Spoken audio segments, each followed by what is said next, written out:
Assalamu alaikum, hello and welcome to another episode in our second series of The Health Show, here only on the Islam channel with me, Alistair Greener. Every week we're joined by a health expert who discusses prevention of health issues that we or our loved ones may face.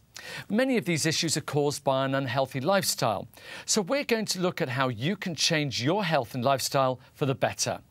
We'll also be inviting patients to our studios and we'll be talking in depth about some of the issues that they faced and, more importantly, how they were able to overcome their problems with the help and support of an expert. So if you suffer from depression, obesity, diabetes, arthritis, or have a lack of fitness motivation, or you know anybody who does, then tune in each week, as these are just some of the topics that we're going to be covering during this series, as we offer an alternative viewpoint from our health experts. If you'd like any further information on our programme or the topics that we're going to discuss, then please do get in touch at healthshow@islamchannel.tv. Right, on with today's show. And today we bring you a sensitive yet very important subject which some may find difficult to discuss or even be open to discussion, and that's relationship therapy. We welcome Mr. Sadat Khan, a highly qualified humanistic integrative psychotherapist, a psychosexual relationship therapist and an addiction specialist who specialises and helps individuals, couples, families and groups gain the psychological awareness they need to improve their health and well-being. Mr. Khan has a wealth of experience working with people from all kinds of cultural backgrounds, religion and sexual orientation, providing therapies, commissioning health services and developing primary care GP services within the National Health Service. So a very warm welcome. Thank you. We've got lots to talk about, but I'm going to be talking to Mr. Khan in a while. But first, we're going to take a look at how cyber harassment in Pakistan has resulted in online threats, which led to dangerous consequences offline. Launched last year in December, the country's first cyber harassment hotline is helping victims who have no one else to turn to. Let's take a look at the report.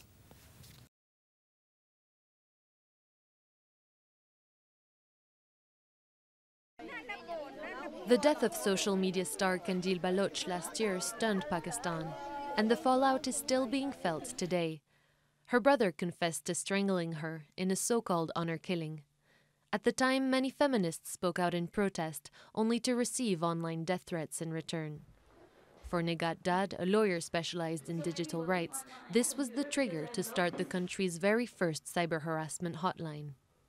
I myself started burning out of hearing all these complaints, dealing with them, resolving the issues, talking to the platforms that how we can deal with the abuse that women are facing, how their lives are at risk.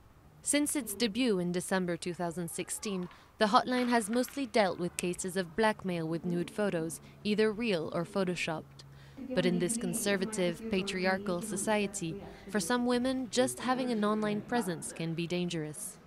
The Facebook profile picture is downloaded by someone, and that someone is using that picture to harass them that, oh, I know you belong to this family, and if I'm gonna tell your family that you are on internet, they can, maybe just end your education, or maybe they can, so there is a lot of threats coming from the families as well.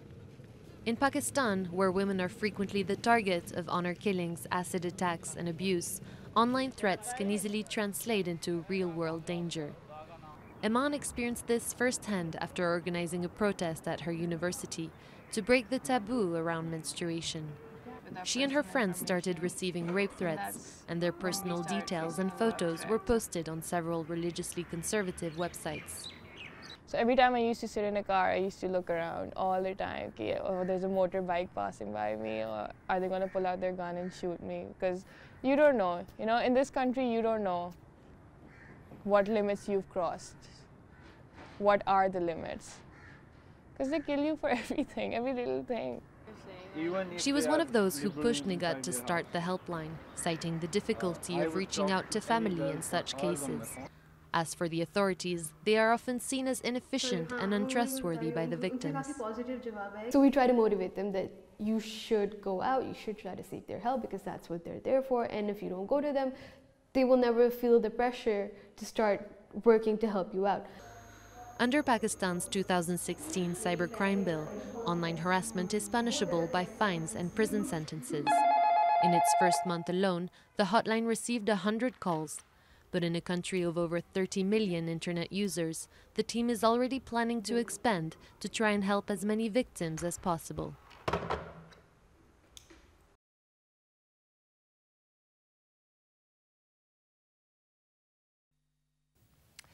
So we're with Mr. Sadat Khan and we're talking about relationship therapy, and it's really interesting watching that particular VT.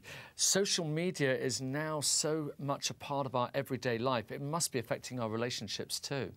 Oh yeah, definitely. I mean, social media is so wide, and people, you know, in relation to sort of healthy relationships, are having relationships with their phone and the social media.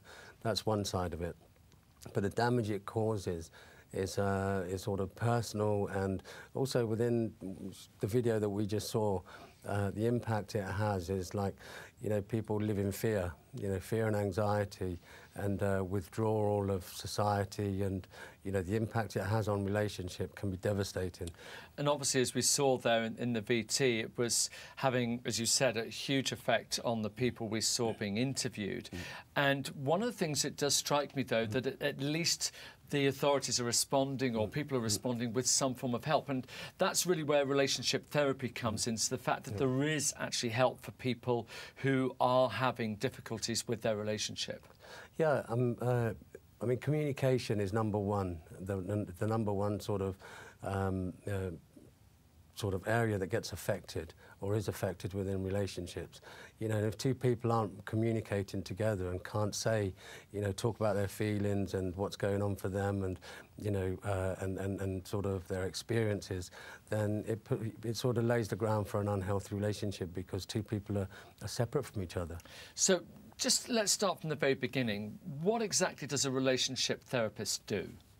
Well, what I do is I work with couples, and I mean, people come in for all different types of reasons. You know, they say the relationship breakdown, but when we come down to exactly what it is, it's a lack of communication, a breakdown in communication or effective communication, and then there's also a deficit in the physical side of the relationship. So it's like a whole systems approach to a relationship, and what it actually means to be in a relationship unconditionally for the other person. And I think sometimes what's happening is that people go their separate ways, or they divide. You know, we call it the pollution within a relationship. It's that space within a person from the other person, and actually what's going on and is it being dealt with. And what we do is, or what I do is I sort of expose that, and I bring that to the fore, and we you know, couples learn how to speak and communicate, but also it's empowerment as well. Because I think with relationships in the Asian culture, for example, there's also sort of a very strong power imbalance. You know, so it's about sort of regulating that and bringing it to an equal balance. How do people find out about a relationship?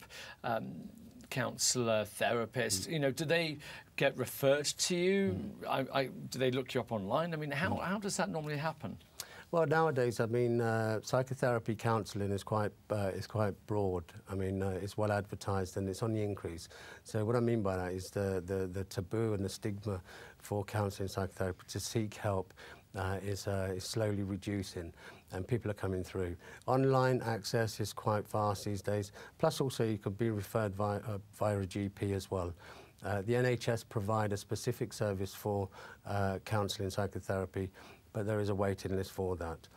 And how can you be sure if you're looking up, obviously if you're referred by your GP, we know that that's going to be the right kind of person for you. But if you're maybe looking up online, how can you tell that that relationship therapist is the right one for you? What sort of questions should you be asking? Well, it's not about the questions, it's about the relationship. So you have to meet someone in person, you know, in order to, because a fundamental part of a psychotherapist's role is to sort of establish a working alliance, a working relationship with the other person. So the other person or the couple feel comfortable that they can start sharing their innermost sort of dark secrets and anxieties and fears, and feel comfortable that what they say is going to be contained. And so you can almost go for like a taster session, if you like, yes, to see how yes, you get on yes. and take it from there. So how can people realise that maybe things aren't quite right? What are the sort of indicators for people within a relationship to say, actually, things aren't right, we might need to consider getting help? I think in a relationship, things start to, couples divide. There's a separation. There's like a psychological separation, or the gap gets wider within a relationship. Communication's affected. The family environment. They're not socialising. They're not doing things as normal couples do. The physical side of the relationship gets affected as well. So there's always something that triggers a feeling of uncertainty. And so if you were able to highlight those triggers, what would they be? Say, 5 different typical things that are going wrong. What would they be? Okay, so it'd be stress, anxiety, be anger within the relationship, feeling of isolation, other stuff around sort of mood behaviours. I mean, you can go on. There's a sort of vast list of areas that you can focus on, especially if in a family environment. If it's a family, the children are affected, so you can sort of monitor their progress at school. So if their school and education's affected, then there's probably something going on within the family, which is the relationship. And looking at a relationship, quite often you hear that it's one partner, it's one partner within the relationship who is not happy, who's spotting these differences. And then they obviously have to try and convince the other partner that actually we need some help here. And I can imagine that's quite a difficult conversation to have. Yeah, and it's quite common as well, because one partner will always, sort of most of the time, blame the other person. And the aim of couples therapy is that we look at responsibility within the relationship. So if it's an issue within the relationship, then that problem has to be shared. If it isn't shared, then it never gets resolved.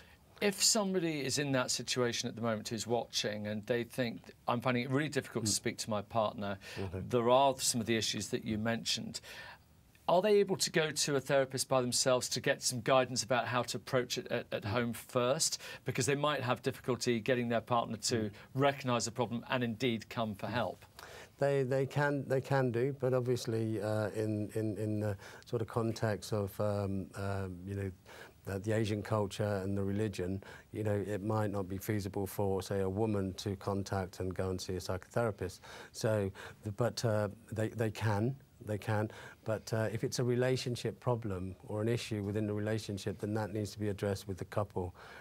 So no matter how much work one partner puts in, nothing really changes, because it's a couple, it's an issue between the two of them. So if a husband or wife are observing something going wrong, and this, we talked a little bit before about these symptoms of what's going wrong. You talked about stress, you talked about maybe the children not happy at school and things. Are there any sort of really obvious telltale signs that people should really ring some alarm bells? Sleep deprivation, anger within the relationship, sort of anxiety, fear, withdrawal, no communication, lack of communication, sort of not eating disorders, but reduced weight or gain weight. All these things can be sort of highlighted. And often these are things which are the result of the relationship going wrong. So you talked there about relationships, I think you talked about pollution there in terms of, almost this familiarity thing. You take each other for granted a bit too much. What are the other things that can happen that will lead to these things going wrong within a relationship, typically between a husband and wife? What sort of things would be systematic of that? Well, it could be a cultural thing. It could be stuff, sort of experiences or baggage that have been carried forward from the past into a relationship. It could be anxiety, it could be fear, it could be jealousy, it could be stress, it could be It could be the inability to communicate on a particular level that the relationship needs, you know, because it's enhancement of a relationship, so it's bringing two people together. So, and then it could be behavioural. It could be someone that's familiar with their behaviour and they don't know how to change. All different things can bring people in. And it's quite interesting, isn't it, how that behaviour can escalate over a period of time. Something that seems quite small in the beginning just escalates, and it gets to that certain stage where you suddenly think, actually, I'm not prepared to put up with this behaviour anymore. Yeah, and that's when people realise that the gap that I spoke about earlier gets so far, so they get so far apart from each other that actually it's very difficult to get them back together again. And that requires a lot of work because and it's if you think about, you know, if you have a problem, if you have a physical problem, you will go and get it checked out, because if you don't, it's going to manifest and progress and probably get worse. Similar to a relationship. Once there's something that isn't right in a relationship, it needs to be spoken about, it needs to be discussed, and it needs to be addressed, because otherwise it starts to manifest, and within relationships something else will happen which will just impact and just the problem will just get bigger and bigger and bigger. You mentioned communication being a very important part of any successful relationship. But of course there are different types of relationships. You know, there are arranged marriages, you know, marriages, you know, come about through many different ways. Are there any sort of patterns there at all? Well, I mean, it's probably communication. When I talk about communication, it's about empowerment. It's about empowering each partner, so that they can start to express their needs and be assertive enough and confident enough and comfortable enough to actually express their needs, what they like, what they don't, what they want, what they do not want, etc., etc. And that has to be compatible, you know, because if it isn't, then, you know, there's just going to generate more problems. Compatibility, that's an interesting word to use, isn't it? Because that is true for all aspects of a marriage. Yes. Just before we go into the therapy itself and what actually happens, what advice would you give to somebody who maybe hasn't quite got to the stage of a breakdown where they feel they really need external help? What are the sort of things that a couple can do within their marriage to help each other understand where they are, so to bring about that communication that you were talking about? Okay, well, maybe think about putting time aside every week or throughout the week. You know, so you have a set time and you both agree that, you know, if you have children or whatever, then they put, when they're asleep, then you will meet and you will discuss and you'll sit down and you'll start talking on a particular level that you wouldn't normally sort of reach, you know, and it's just talking about just sort of daily stuff around how your day's gone and, you know, how you're feeling. So it's more to do with feelings. It's about exposing the feelings. It's about sharing the feelings. It's about sort of trying to connect interpersonally with the other person. Talking about that type of communication, so it doesn't necessarily mean it's verbal. It's sort of on an interpersonal connection. And what typically happens at a therapy session? Let's say somebody's coming for the very first time. What can they expect when they first meet you?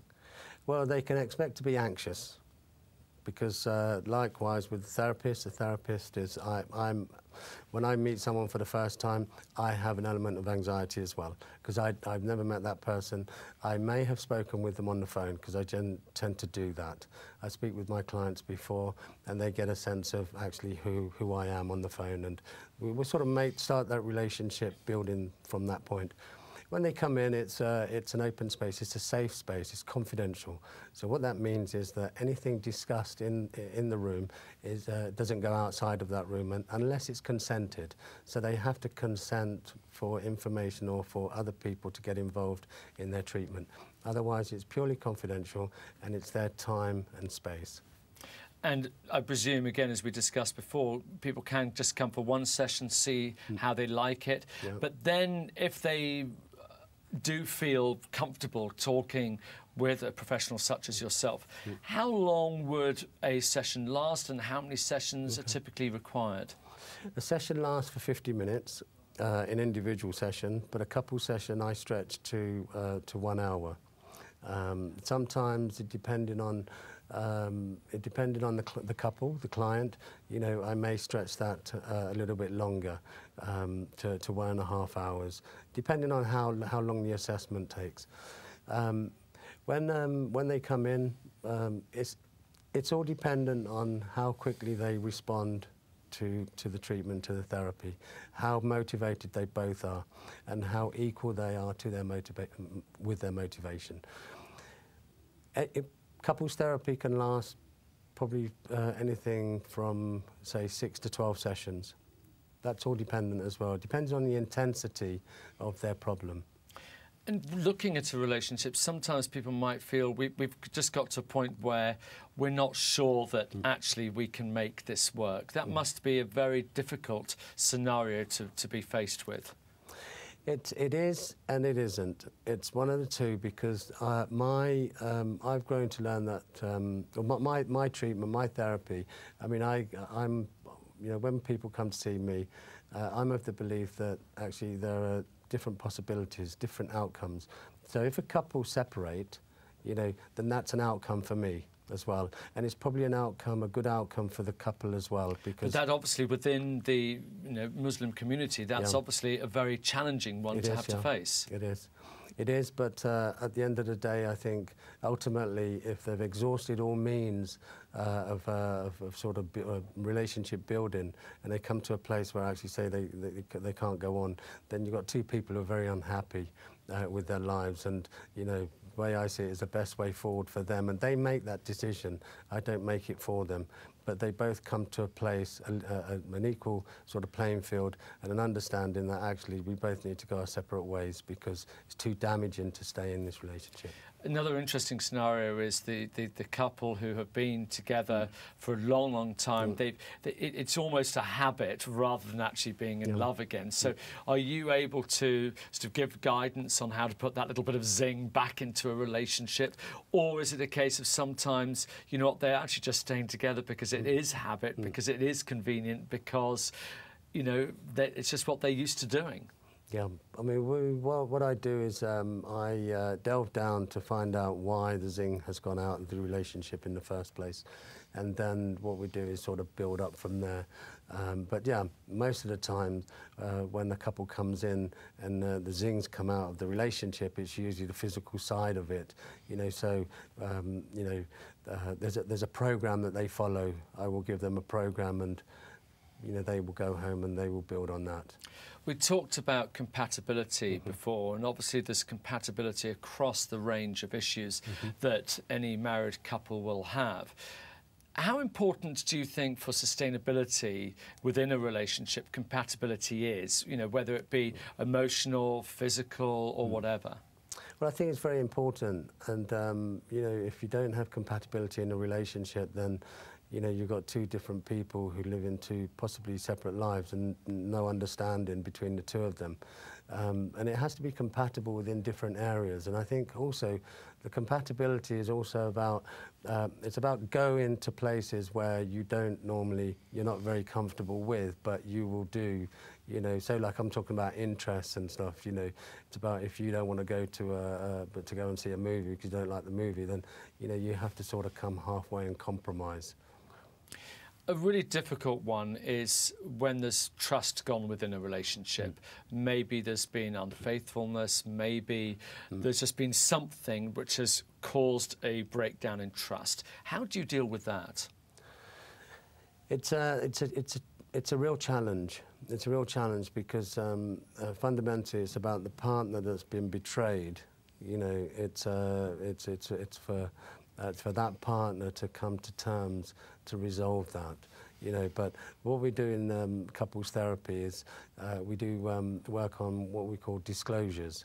So the partner who's betrayed will disclose all aspects of that betrayal, and then we start from scratch again. You know, the mistrust may always be there, you know, but the partner affected will learn how to deal with that as the relationship moves forward. It's fascinating. The more we talk, the more questions I have to ask. Fortunately, we do have some more time, but we do have to take a quick break now. And as I said, we do have a quick break, but we must stress, as always, that should you suffer from any health concerns, it is always highly recommended that you contact your local doctor or GP, as the Health Show gives you an alternative viewpoint to the health issue being discussed by our experts. Don't go anywhere. We'll be right back.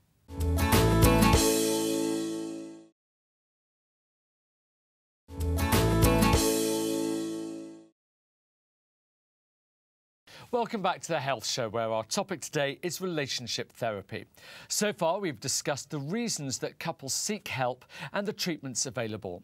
Before we talk more with Mr. Khan and understand why people from some ethnic backgrounds may be reluctant to come forward, let's see a short video where a company in northern France has teamed up with a specialist and offered stress reduction workshops, where hitting things is actually strongly encouraged.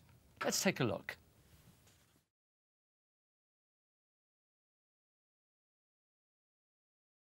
Comme ça. Voilà. Tu nous lances bien fort. Voilà. 3, vas-y. Donc, on passe au golf. Allez, 1, 2, 3. Un peu plus bas s'il le faut.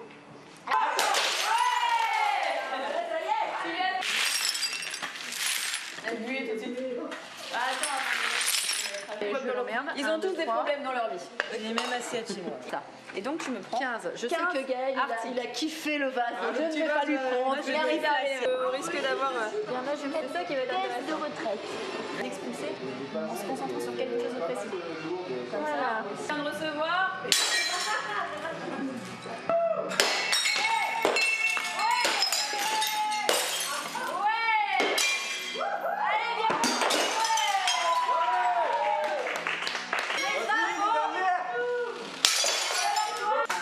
Ça va disparaître un petit peu. Les casseurs.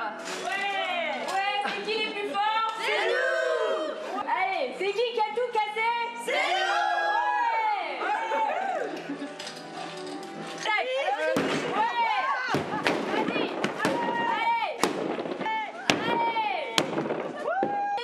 Allez. Vas-y. Allez. Prends-moi la derrière dans le frigo.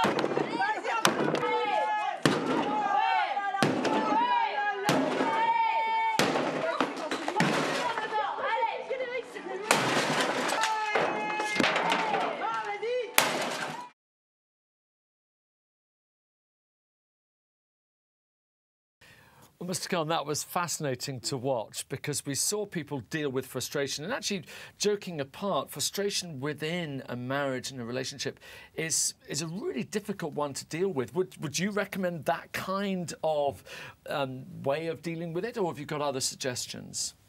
Well, I mean, I wouldn't sort of discriminate from different techniques, and if that works, then, you know, fair and good. But what I do is I use a technique like that for anger management, expressing anger in a healthy way, and I use a plastic baseball bat and a cushion. But I do it in a safe environment, so I'm there, and it's in the realms of the psychotherapy, so within the relationship and the content of the confidentiality as well, because I think it's very important. What that does is it allows people to sort of release their tension and express their anger. And normally, I ask them to think about what it is they're angry about, and maybe to whom they're angry at, and then that releases it sort of builds up the volume of intensity, and then they release the tension. How common is that kind of frustration to get to that point? Well, I mean, in my years of work in the NHS and the Primary Care Trust, domestic violence within the Asian community is very high. So you can only imagine what the frustration, where that comes from, and how it's expressed. And it's usually fueled with other means like substance misuse, alcohol, or whatever. But sometimes, you know, that's not the contributor, and it is just the anger that builds up in the relationship, and it's expressed in a particular way through violence and aggression. And that's the thing, isn't it? We all have different ways of dealing with whatever problems we have, and it manifests itself in a different way. And it's always interesting looking at somebody who's doing this therapy and in conducting the therapy. What sort of qualifications do you need, and how did you, for example, get into giving this kind of therapy?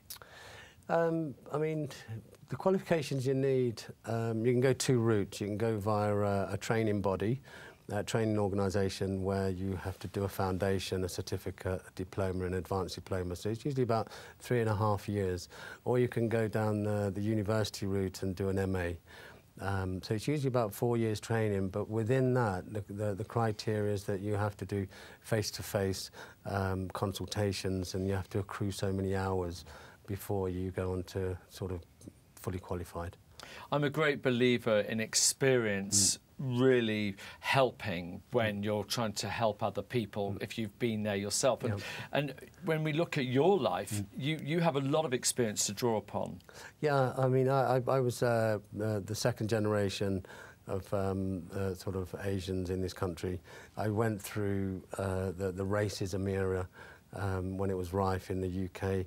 I've had an arranged marriage. I've lost members of my family through honour killings. My father, is part of that. I had an arranged marriage, broken arranged marriage now, and I've been subject to my experiences through substance misuse as well. So I have experience in that. And also within my family, my nephew was, he went to prison for an honour killing as well within the family. So, I've got a vast amount of experience. And I presume that helps you in terms of getting to grips with some issues which for many of us would seem quite alien and quite upsetting. Yeah, I think that's where I think that my treatment and philosophy and my approach differs from others, because I've got a wealth of experience I can tap into, and it sort of it gives me more understanding, more empathy with the people that I'm working with. And how do some of the things that you were talking about there manifest themselves within a relationship, within a marriage, and particularly maybe looking at the physical side of a marriage, especially maybe if it's an arranged marriage, there isn't that mutual attraction necessarily initially, there's something else. There's a lot of different ways that people can deal with that.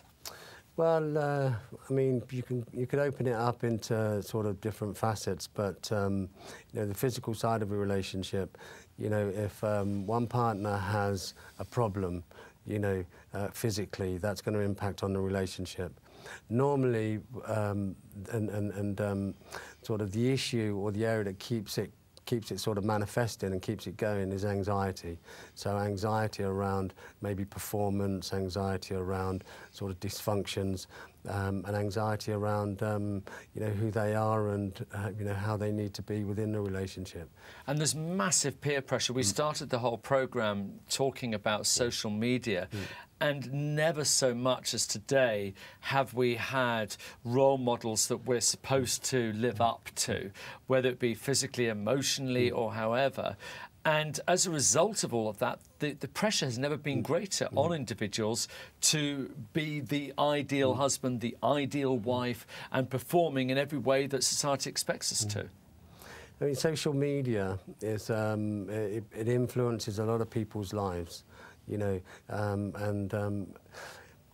It's an interesting one because rejection within social media is quite big as well, because and also the bullying, but the impact of people being rejected and people not being, we call it in psychotherapy the feeling of not good enough.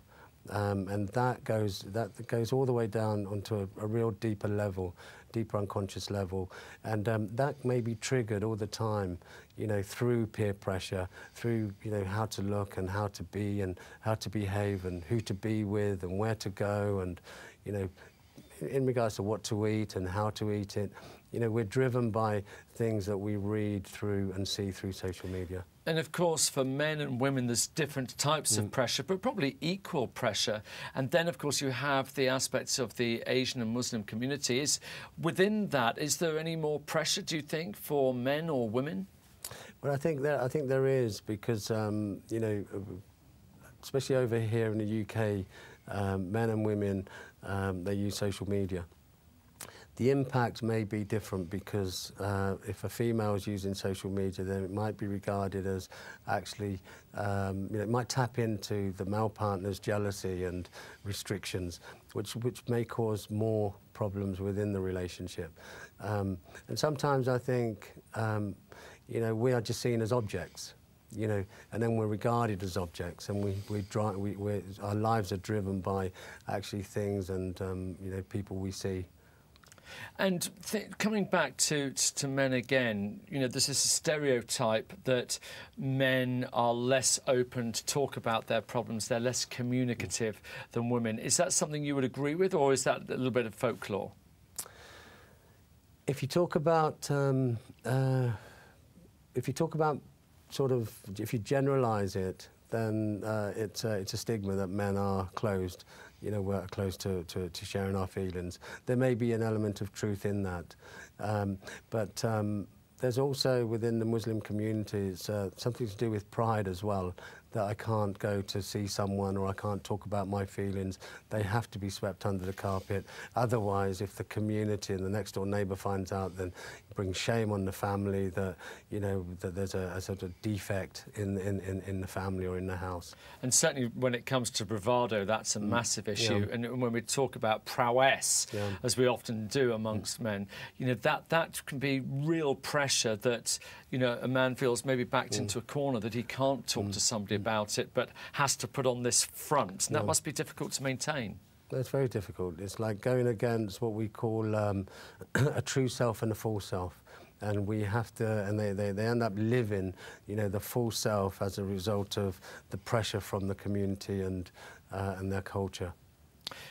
Let's look a little bit more at younger people, because we're talking about different generations coming through.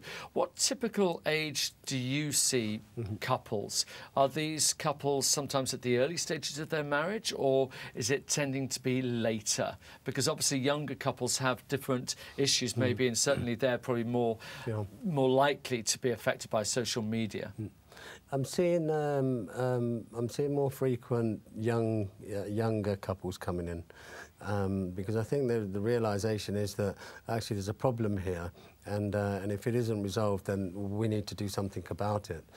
So I think in terms of education, people are more sort of clued up and more educated to understand with the access of psychotherapy and treatment available that actually something can be done about it.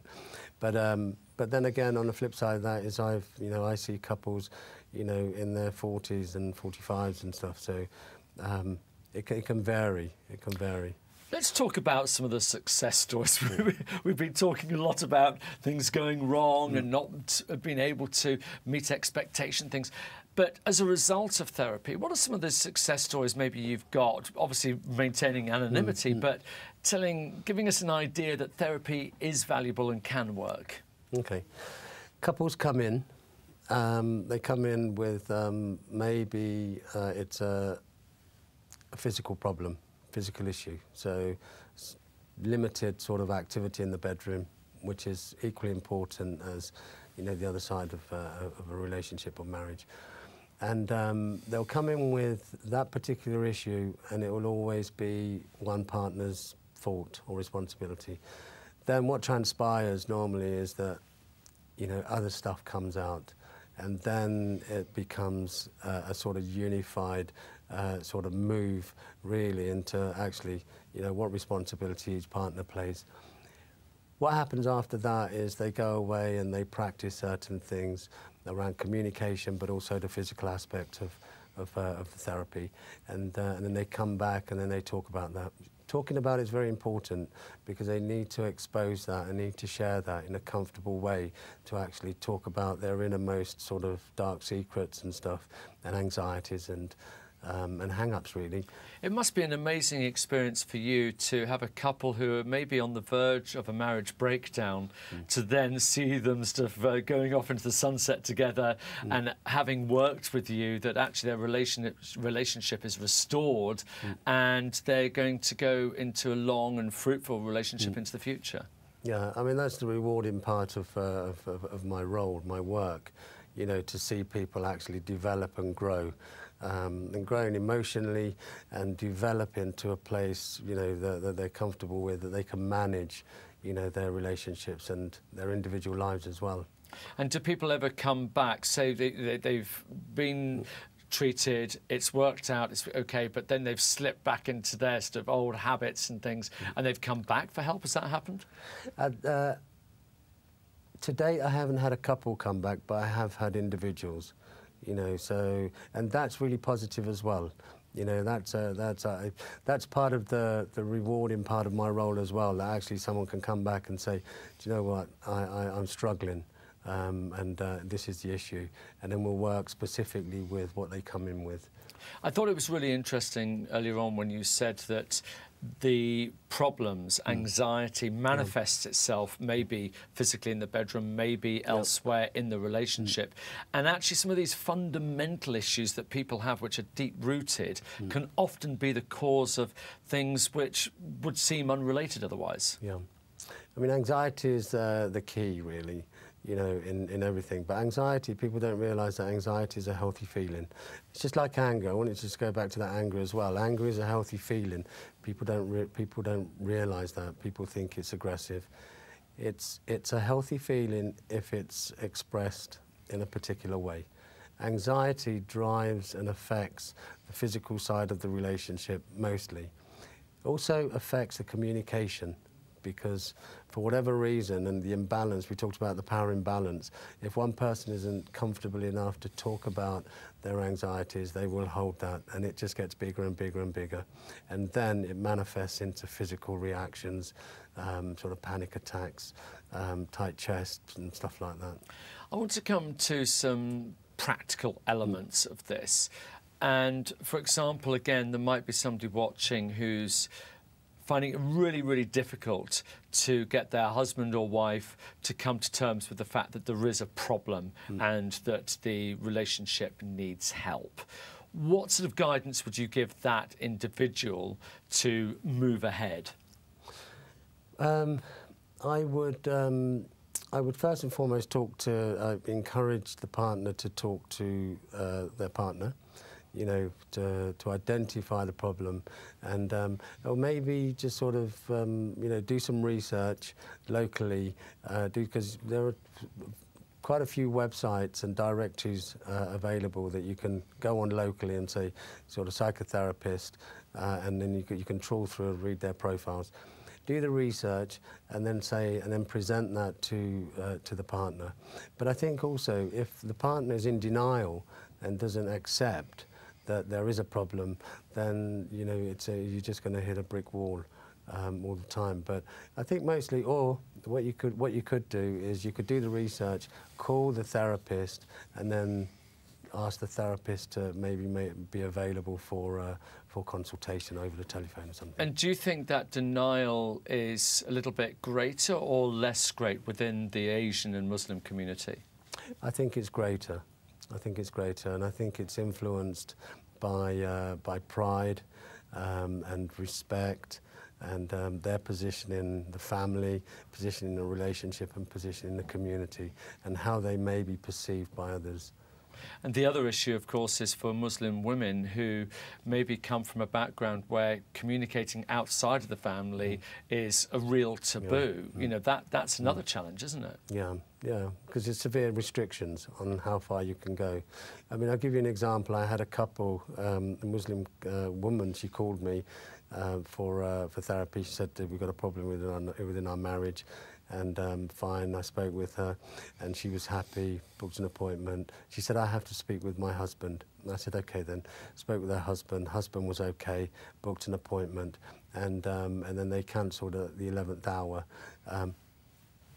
possibly for the reasons we've just spoken about. Yeah. You know, fear, anxiety, shame, guilt, all that stuff. And coming back to social media, television and things, you know, most of us are exposed to sort of ridiculous expectations sometimes. How difficult is it, do you think, for us today to maintain a perspective of normality versus this unrealistic expectation? Well, I think the social media taps into a person's vulnerability as well. You know, because if someone's on social media all the time and they live their life by social media aspects, then actually there must be something going on for that person. You know, they must be feeling insecure, lack of low self-worth about themselves in order for them to increase their worth through the social media. In therapy, we address that, you know, because therapy is all about empowerment. It's all about increasing the worth for the person and sort of managing their anxieties a lot better and in a healthy way. And there must be tremendous bravery on behalf of some people to come to you in the first place. And again, you know, want you to have the opportunity to stress how comfortable you try to make that first experience. Well, I work on the principle of, you know, what you see is what you get. So I don't try to have a false pretense on anything and how I work. And my experience is that, you know, I will use that, you know, but again, it's about, you know, psychotherapy, it's about the relationship between the therapist and the couple and the individual. And if that's comfortable and people are comfortable, then they will talk about, you know, whatever it is they need to talk about. Are you always physically present at the therapy, or do you sometimes maybe do them long distance over Skype or something like that? Yeah. I mean, how do you work? Is it sort of international, local, how? Yeah, I work via Skype, and I work face to face. So I've got 2 practices in West London and Central London. So people see me face to face, and I do if required, some telephone therapy as well. For individuals, obviously. And again, I'm guessing there's no real stereotype of somebody who comes to you for help. No, everyone comes in with a presenting problem, and everyone is different. And I see everyone like that as well. That they're individuals. They may have the same issue as the previous person, but actually it's affecting them differently. And that's how I work. I'd like to really wrap up here with a thought for people who are still wavering. They're still thinking, I'm not really sure I can pluck up the courage, or I'm not sure my husband or wife will. I'm thinking about it. Again, give us an insight to the real value that can be gained by this kind of therapy. You'll come away with increased, heightened awareness of who you are, and how you behave, what triggers your thoughts and your feelings, and also the interactions you have with others. You know, in terms of the awareness, I think the awareness is key, because, you know, people, even if they come for a few sessions with me, they go away and their feedback is that they've got the awareness now and the tools and techniques in order to manage, you know, whatever problem they came in with. And some people, of course, you know, they're scared of these suppressed feelings they've had all these years. So how do you allay their fears that actually we'll do it gently, we'll do it in a way that is going to be comfortable and helpful? Therapy, I see therapy as an onion. It's like an onion. And what I do is I slowly peel that onion, and the client slowly peels that onion, and I contain it for them, and as the onion is peeling away, it gets stronger and stronger and stronger, and that's what we call about the inner self of a person. So what they're doing is they get into their most deepest, sort of deep-rooted feelings, and they're the most intense. So we need to sort of bring that up. So there you have it, some important and really helpful advice on relationship therapy. I'd like to thank Mr. Sadat Khan, our specialist today, for coming in to the show and giving us a better understanding of our personal relationships. If you would like to know more, then please do email us at healthshow@islamchannel.tv. And once again, we must stress that should you suffer from any health concerns, it's always highly recommended that you contact your doctor or GP, as the Health Show gives you an alternative viewpoint to the health concern being discussed. That's all we have time for. Join us again next week. Goodbye for now. Assalamu alaikum.